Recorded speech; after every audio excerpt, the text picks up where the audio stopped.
Hello everyone, this is Sandeep Singh. Welcome back once again in your favourite channel. तो कैसे आप सभी? आज मैं आपके लिए कुछ बहुत ही ज्यादा खास लेकर के आया हूं। आपको जैसा कि है ना पता है, अभी एग्जामिनेशंस आ चुके हैं बहुत ही ज्यादा करीब, और ऐसे हम कुछ लोग होते हैं जो कि है ना कुछ कॉमन एरर्स करते हैं, कुछ कॉमन गलतियां हैं जो कि बार बार देखने को मिलती है स्टूडेंट्स की तरफ से। तो भाई वो गलतियां अगर हम ना करें तो अपने आप को ज्यादा व्यवस्थित पाए। और तो अगर आप ऐसी कोई गलती करते हैं तो जल्दी से एक बार कमेंट सेक्शन में जाएंगे और मुझे बताएंगे कि भैया आज के बाद से अब ये गलतियां नहीं करने वाले हो, क्योंकि अगर ये गलतियां नहीं करोगे आप बहुत ज्यादा अपने आप को इंप्रूव पाओगे, मार्क्स के टर्म्स में, रिजल्ट्स के टर्म्स में, प्रेजेंटेशन के टर्म्स में, और आपके है ना कॉमन सोच जो है उसमें भी आप इंप्रूवमेंट पाओगे। और जितने भी लोग ये गलतियां नहीं कर रहे थे वो तो जरूर से जरूर थम्स अप कर दे भैया एक बार फटाफट से कि भाई ये गलती मैं पहले से ही नहीं करूं। और जो ये गलती पहले से नहीं कर रहे उनको पता है भाई कि इसके क्या बेनिफिट्स हैं, जो गलतियां कर रहे हैं उनके दोस्त वो क्या कर रहे हैं, और जो ये गलती नहीं कर रहे हैं तब कैसा रिजल्ट बन रहा है, ये डिफरेंस तो बहुत अच्छे से पता होगी। तो चलो भाई आज हम उन सबको बता देते हैं, है ना, कि भैया ये कौन कौन से ऐसे कॉमन एरर्स है जो कि आपको बिल्कुल भी नहीं करनी है, भूल के भी नहीं करनी बेटा। तो सबसे पहली बात तो यह हमेशा ध्यान रखो, हमेशा आपको पता है ना दूसरे की थाली में ज्यादा घी नजर आती है, ऐसी बातें आपने बहुत लोगों के मुंह से कहते हुए सुना होगा। तो हमारे साथ भी ऐसा ही होता है, एग्जामिनेशन जैसे जैसे नजदीक आते हैं अपने दोस्त की कॉपी अच्छी लगने लगती है। अगर वो अच्छे हैंडराइटिंग में लिखी हुई है, डेरिवेशंस बड़े सिंप्लीफाइड वे में लिखे हुए हैं, तो मेरे को है ना कई बार को लगने लगता है अरे यार ये तो इसमें ज्यादा लिखा हुआ है, या ये ज्यादा सिस्टमैटिक लग रहा है, या फिर ये ही बेहतर है। अब हम क्या करते हैं, हम खुद को टर्न करके उससे पढ़ना शुरू कर देते हैं। ये गलती बिल्कुल नहीं करनी फाइनल टाइम पे। भाई आई नो कि ठीक है आपने जो भी नोट्स बनाया ना, जो भी कंटेंट आपने आप बना लिया है, आपको उसी के ऊपर अडिग रहना। हाँ, अगर कहीं और किसी और सोर्स से आपको और सारी इंफॉर्मेशन मिल रही है तो वो इंफॉर्मेशन लो, लेकिन उसी पे डिपेंडेंट हो जाओ ये नहीं। आप वहां से आप एक नोट्स बना लो, एक पेज में नोट डाउन कर लो कि हाँ भाई ये 4 अलग सी चीजें मुझे मिली है, इसको ले लेते हैं। क्योंकि जितनी बार जितनी जगह से पढ़ोगे कुछ ना कुछ तो नया मिलेगा बेटा। तो आपको वहां से है ना डेटा इन्फर करके ले आनी और अपने नोट्स में बना करके फिर उसको पढ़ना। मतलब ऐसा कि जो आपका नोट्स है उसको ट्रस्ट करो, अपने आप को ट्रस्ट करो और उसके जरिए आप पढ़ना शुरू करो, क्योंकि वो ऑलरेडी आपके दिमाग के अंदर है। अब आपको सिर्फ और सिर्फ उसको क्या करना है, रिवाइज करना। नया कंटेंट पढ़ोगे तो फिर से पढ़ रहे हो भाई, फिर से शुरू करना पड़ेगी। तो ये गड़बड़ सा काम है। अब टाइम नहीं है इतना सारा, अब टाइम आपके पास बचा है बहुत कम। अब कम टाइम बचा है तो आपको इस बात का विशेष रूप से ध्यान देना है क्या भाई, कि अब हमें बहुत स्ट्रिक्टली जो हमने इतने समय से प्लान आउट करके रखा है उसको अब एग्जीक्यूट करने का टाइम आ चुका है। तो अब डेविएट नहीं होना, भ्रमित नहीं होना। क्लियर हो गई ना? फर्स्ट बात आपको क्लियर हो गई भैया, ऐसी अगर गड़बड़ी करते होगे तो प्लीज अब मत करना, ठीक है। सेकेंडरी क्या आती है भाई? तो सेकेंडरी आती है कि हम जो करते हैं ना, हम सोचते हैं कि अरे यार हमने पूरा सिलेबस तो अभी रिवाइज किया ही नहीं है, फिर सैंपल पेपर कैसे सॉल्व करें? अभी तो मेरे 3 चैप्टर और रिवाइज करने के लिए बचे हैं, तो मैं सैंपल पेपर कैसे सॉल्व करूंगा? वो तो मेरे नंबर कम हो जाएंगे। तो भैया ये गलती भी बिल्कुल ना करें। देखो ऐसा बिल्कुल नहीं होने वाला कि आप सैंपल पेपर करोगे आपसे नहीं बनेगा। भाई ठीक है, वो 3 चैप्टर रिवाइज नहीं किया, पढ़ा तो है ना। तो सैंपल पेपर्स लिखना शुरू कर दो भाई, सैंपल पेपर के आंसर्स लिखना शुरू कर दो। क्योंकि 3 घंटे बैठने की आदत बनाना पहला, टाइम मैनेज करना दूसरा। भाई टाइम मैनेज करना पड़ेगा आपको फाइनल एग्जाम में, वहां पे गड़बड़ होती है फिर फाइनल में, फाइनली जा करके, क्योंकि उधर में है ना वो मैचों का कोई चांस नहीं है। गड़बड़ हुई तो हो गई गड़बड़। तो मतलब आपको क्या करना होगा भाई, 3 घंटे बैठ करके लिखो, बकायदा लिखो। आंसर आप मेरे साथ भी शेयर कर सकते हो, है ना, मैं चेक कर दूंगा भाई, टेंशन बिल्कुल मत हो, मैं हूं आपके साथ में, ठीक है। तो आपको लिख लिख करके प्रैक्टिस करनी है, इंस्टीड ऑफ कि आपने एक बार सरसरी निगाह से देखा और बोले हाँ ये बन जाएगा, ये बन जाएगा, ये बन जाएगा, हो गया। नहीं भैया, आपको टाइम मैनेज करना भी सीखना है, आपका प्रेजेंटेशन भी अच्छा होना चाहिए, 3 घंटे की बैठक भी बनानी है अपने को। भाई 3 घंटे तक मुझे भूख प्यास कुछ नहीं लगेगी, किसी भी तरीके की कोई तकलीफ नहीं होगी।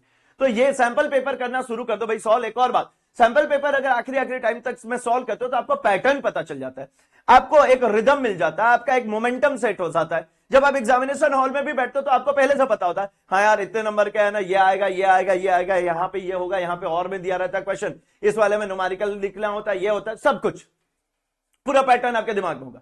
तो आपको नया नहीं लगेगा, वो आपको हैंडी लगेगा, यूज टू लगेगा। आपको ऐसा लगता है ना नई चीज जैसे मिलती है उसको ऑपरेट करने में दिक्कत होती है, लेकिन अगर वो पहले से ही आप ऑपरेट करो तो फिर आपको ऑपरेट करने में कोई दिक्कत नहीं होती, ऐसा लगता है हाँ यार ये तो मुझे आता है। तो इसलिए सैंपल पेपर करके आदत डालनी है, ठीक है। इसके बाद सैंपल पेपर के बाद अब आपको क्या करना है बेटा, तो अगली जो कहानी है वो ये वाली बात है कि भैया अब आपको आपके प्रेजेंटेशन को बेहतर करने की तरफ सोचना होगा। देखो अब सिलेबस रट नहीं सकते, अब घोट नहीं सकते, तो अभी आपको क्या करना है, आपका प्रेजेंटेशन बेहतर करना है। प्रेजेंटेशन बेहतर करने के लिए क्या करोगे, तो अब आपको जो चीज आपने पढ़ ली है, समझ ली है, सीख ली है, उसको अब दुरुस्त करने में लग जाओ, बजाय इसके कि कोई नया टॉपिक लेकर के और दिन भर उलझे रहो। समय नहीं है बेटा, सारे सब्जेक्ट्स को रोज टाइम देना है। तो अभी आपको क्या करना है, आप जो कुछ आपको बन रहा है ना उसको और बेहतर करो, बजाय इसके कि एक नया चीज ले आओ, उसमें उलझे हैं, नहीं बन रहा है, खिज रहे, फेंक रहे, ये वो, और पूरा टाइम वेस्ट कर। आपको जो बन रहा है उसको बहुत बेहतर बनाने का सीधा मतलब यह है। अगर बेटा एक 4 नंबर का क्वेश्चन आता है और उसमें वो मुझे आता भी है एग्जाम में, और मैं उसमें 2.5 नंबर का कंटेंट लिख करके आता हूं या 3 नंबर का कंटेंट लिख के आता हूं, तो भैया गड़बड़ है ना। 4 नंबर में मुझे 4 ही चाहिए, नहीं कटने देना मेरे को 0.5। अगर ऐसे ही सोचो ना 0.5 या 1 मार्क्स कटते कटते 27 क्वेश्चन में से आपके है ना एक एक नंबर कट गए, 27 नंबर गए। आई होप मेरी बात समझ में आ रही है। तो अगली बात किस पे आगे बेटा, प्रेजेंटेशन वाले मैटर पे। प्रेजेंटेशन वाले को बिल्कुल है ना परफेक्ट करना, बिल्कुल तबीयत से अच्छे तरीके से आपको रखना, ठीक है। इतनी सी चीजें होने के बाद में अब आते हैं हम जरा अभी के समय पे आपके साथ में जो घटनाक्रम चल रही है उस पर। तो अभी क्या चल रहा है बेटा, अभी चल रहा है ना, अभी क्या है ना, अभी अपने घर वालों को सबको पता है कि यार बच्चे के ऊपर ना बोर्ड का पेपर है, तो बोर्ड का प्रेशर है ना। तो सब लोग है ना बहुत ही ज्यादा कैजुअली लेते हैं अपने आप को, किस टर्म में कि अगर कुछ गड़बड़ भी कर रहा है तो यार चलने दो। सवेरे अगर लेट से भी सो के जग रहा है तो मम्मी ने कहा यार ठीक है यार सोने दो यार, बच्चे का बोर्ड का पेपर है, रात को देर तक पढ़ा है। लेकिन रियलिटी में अब उनको यह वाली बात नहीं पता ना भाई कि रात के 2 बजे तक जो पढ़ रहा था ना उसमें है ना हर 1-1.5 घंटे के बाद आधे 1 घंटे फोन चलाया। तो इसकी है ना अलग से लिबर्टी मत लो भाई, है ना। ये सेल्फ पिटी बिल्कुल आपको खुद को नुकसान में ले जाएगी, खुद के लिए सेल्फ पिटी बिल्कुल भी नहीं, थोड़ी सी भी नहीं भाई। अब आखिरी के 15 से 20 दिन है, सब कुछ झोंक दो, सब दाव पे लगा दो भाई, बिल्कुल भी नहीं। यानी खुद के ऊपर तनक सा भी दया नहीं करना भैया, बिल्कुल लग जाओ, टूट करके लग जाओ, बिल्कुल ये सारी चीजें छोड़ दो। और है ना ये जो अलग से लिबर्टी जो मिल जाती है कि भैया जो भी बोल रहे वो खाने मिल जा रहा है, जो बोले वो मिल जा रहा है, जैसा बोल रहे वैसा सब सिस्टम हो जा रहा है, तो बेटा ये बहुत दिन की नहीं है, ध्यान रख लेना।